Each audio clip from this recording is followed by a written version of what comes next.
was Craster? What deal did he have with the others? Is he in league with them? Are the others basically just his sons? Let's take a look.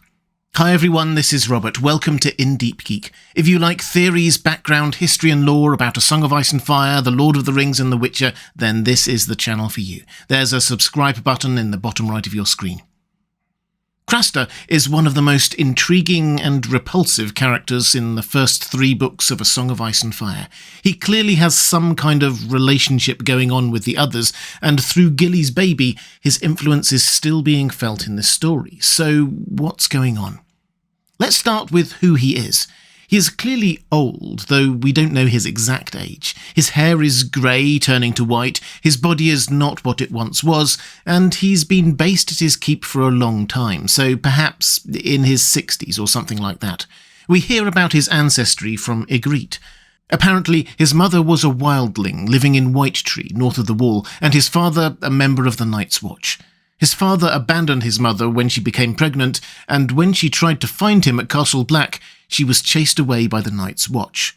There have been several fan theories about who in the Night's Watch his father might have been, but it's fair to say that, given Craster's age, whoever it is probably dead now.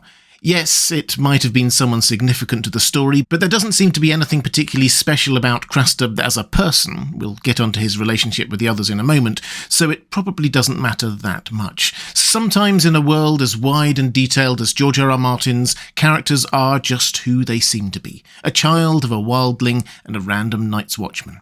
We don't know huge amounts about his early years, although he presumably grew up around Whitetree, and when he was old enough, he established his keep northwest of there, perhaps taking or stealing a wife for himself and building somewhere to house his family. None of this is uncommon for wildlings. Many live in very small communities. Whitetree has only 4 buildings, for example, and maintain their own rules and customs. What was uncommon for wildlings was his habit of marrying his daughters, uncommon and anathema. Ygritte again fills us in, telling us how a true man steals a woman from afar to strengthen the clan. Women who bed brothers or fathers or clankin offend the gods and are cursed with weak and sickly children, even monsters. She concludes that Craster's blood is black and he bears a heavy curse. So the wildlings turned their backs on him. They knew about him, of course, though more as a scare story than anything else. They basically left him alone. He did have some contact with Mance Rayder a few months or years before the main story starts. Mance seemingly met him personally and also sent him an envoy to tell him about the plan to group together and head south to get away from the others. Craster cut out the envoy's tongue. And for unknown reasons, Craster also seems to have had a problem with Rattleshirt, promising to kill him if he ever came to his keep. Basically, for decades, Craster seems to have cut himself off from most of the wildlings, who in turn despised and ostracised him because of the whole marrying his daughters thing.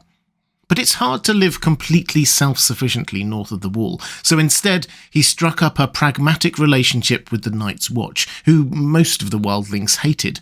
To be clear, this never seems to have been a friendship or even a formal alliance. He doesn't seem to particularly like having the Night's Watch visit, but sees the value in an exchange of goods and services. Basically, the deal seems to have been that Night's Watchmen were allowed to stay at his keep overnight or to shelter from bad weather. They can stay, enjoying the warmth of his hearth and his food, as long as they follow his rules while there, and pay for their stay with goods from south of the Wall. He was particularly fond of wine and well-crafted weapons and tools.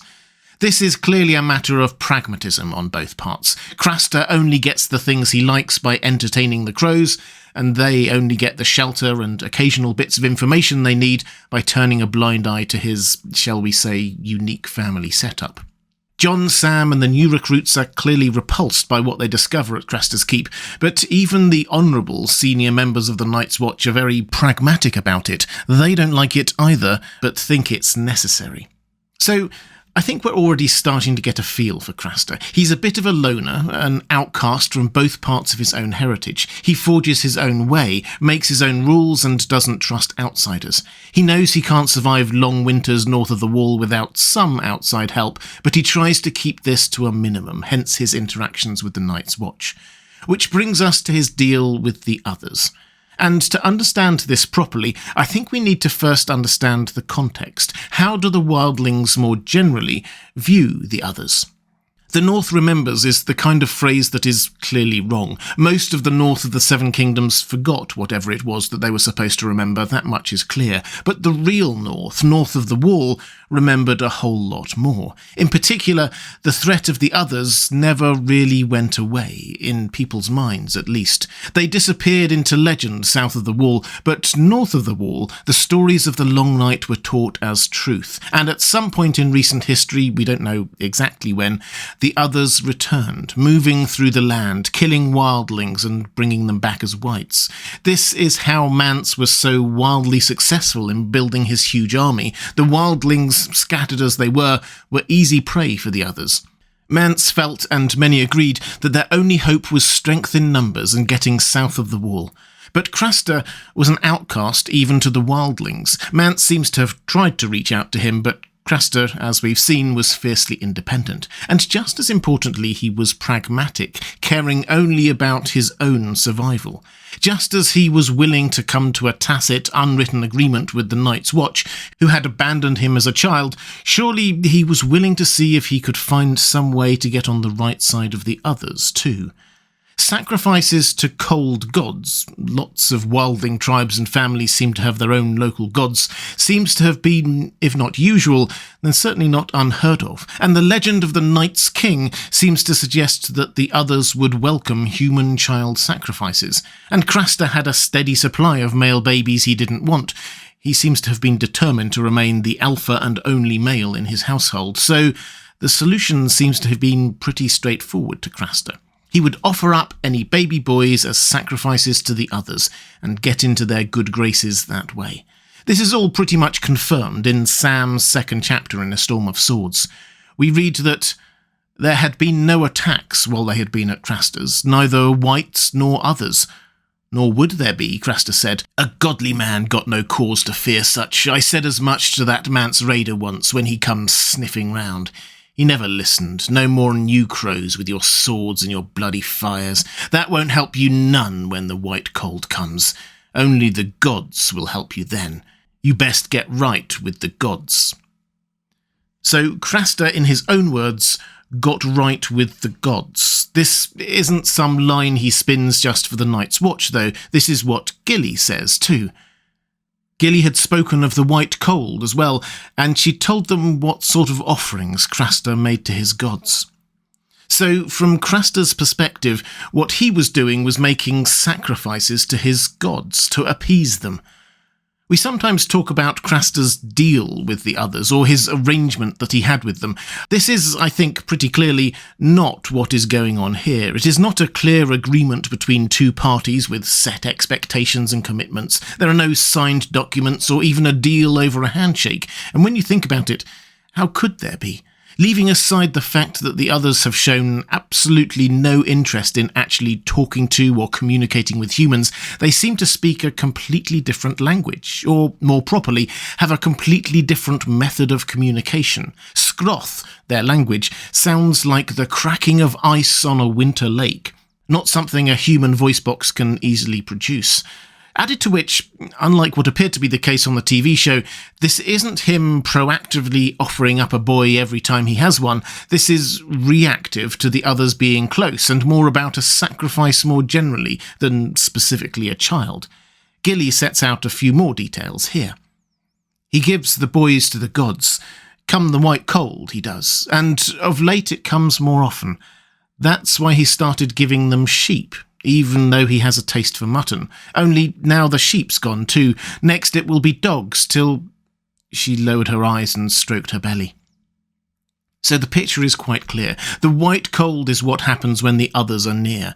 That's when he offers up a sacrifice. When he has a boy, he offers that, otherwise a sheep or a dog. He has left out sacrifices, and the others have left him alone so far. So from his perspective, we need to remember that George R. R. Martin's writing style for A Song of Ice and Fire is all about perspectives, not absolute truths. There's no third-person omniscient storyteller here, but from Craster's perspective, he isn't claiming an arrangement or agreement, but he does think that he has done what is necessary to get right with the others. It's another matter altogether whether they share that view. Personally, I suspect not. But what about his sons being turned into others? Is that a thing? On the TV show, yes, very much so. It was the final shot of episode 4 of season 4, Oathkeeper. To be honest, the TV show didn't really do anything with that afterwards, leaving a lot of unanswered questions about the aging process for White Walkers, whether it was only Craster's children who could be turned, and much more. There are, it has to be said, a lot of changes to the books in that episode, particularly the bits related to Craster's keep. It was a good episode for TV, but probably shouldn't be used as solid evidence that that is what is going on in the books. Still, there is something there in the books. Gilly and Craster's other wives seem to think that the sons who are sacrificed don't just disappear or are killed, but they come back. This is one of the older women trying to persuade Sam to take Gilly and her baby and run. Gilly starts. Gilly was crying. "Me and the babe, please, I'll be your wife, like I was Craster's. Please, Sir Crow, he's a boy, just like Nella said he'd be. If you don't take him, they will." "They?" said Sam, and the raven cocked its black head and echoed, They? The boy's brothers," said the old woman on the left, "Craster's sons. The white coals rising out there, Crow. I can feel it in my bones. These poor old bones don't lie. They'll be here soon, the sons." Again, we have to emphasise that this is just what Craster's wives believe, not necessarily what is actually the case, and the text is noticeably vague about whether they, the sons, are returning as others or whites, or even something else. Do the others kill the sacrifices and raise them as baby whites? That's a horrible thought, but not past George R. R. Martin, who loves a bit of horror every now and then. But in A Song of Ice and Fire, we still know hardly anything about the others, where they came from, what they want, the manner of their civilization, however that may manifest itself. Most of what we do know is hearsay and legend, like this. So although it is a fascinating subject, until we get a little bit more information, we really can't say for certain what might happen to Craster's sons after he leaves them out as a sacrifice. Let me know in the comments below, though, about what you think happens to Craster's sons in the books when they are taken. But this video is about Craster himself, and as far as he is concerned, everything suggests that he really is just the odious human being that he appears to be, sacrificing his own sons to what he considers to be the cold gods, in order to save his own skin. Occam's razor suggests that he doesn't have a particular pact with them, nor is he a particularly special person. A dark pragmatist in a dark world. Craster is rightly shunned by all, and is killed by other dark pragmatists who are just trying to survive and are willing to sacrifice others to do so. His death is mourned by no one. If you'd like to see more videos on the world of A Song of Ice and Fire, please click on the link to the playlist on the left of your screen. Or if you'd like to support this channel, or get access to some content I produce just for my patrons, please click on the link to my Patreon page on the right of the screen. Thanks for watching. That's all for this time. I'll see you again soon.